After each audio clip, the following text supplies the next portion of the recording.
اس کے بعد پھر آگے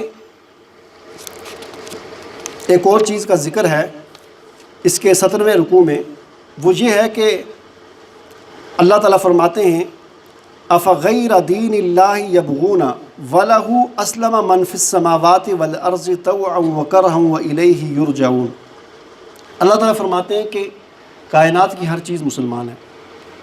پیچھے ابراہیم علیہ السلام کا ذکر آیا نا کہ ابراہیم علیہ السلام مسلمان تھے، اب یہاں پر بات بیان ہو رہی ہے کہ کائنات کی ہر چیز مسلمان ہے سوائے انسانوں کے، کچھ انسانوں کے اور کچھ جنات کے، کہ انسانوں اور جنوں میں سے مسلمان بھی ہوتے ہیں، کافر بھی ہوتے ہیں، باقی کوئی چیز کافر نہیں ہوتی۔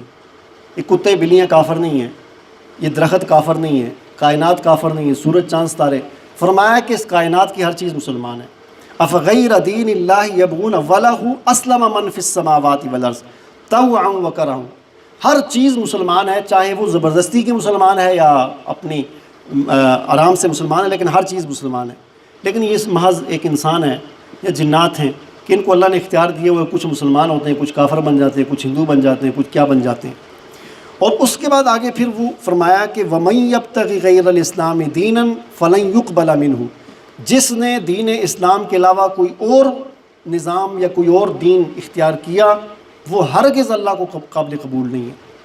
اور قیامت والے دن انسان اللہ کے سامنے جب حاضر ہوگا تو اگر اس کے پاس دین اسلام کی نعمت نہیں ہوگی، ایمان اور عمل کی نعمت نہیں ہوگی، تو وہاں پر وہ ہر چیز فدیے میں دینے کے لیے تیار ہوگا، لیکن اس سے کچھ بھی قبول نہیں کیا جائے گا، اس کی جان نہیں چھوٹ سکے گی وہاں پر۔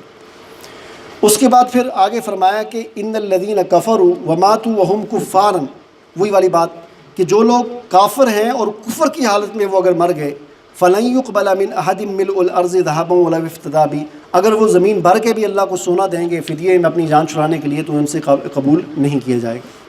اس کے بعد آگے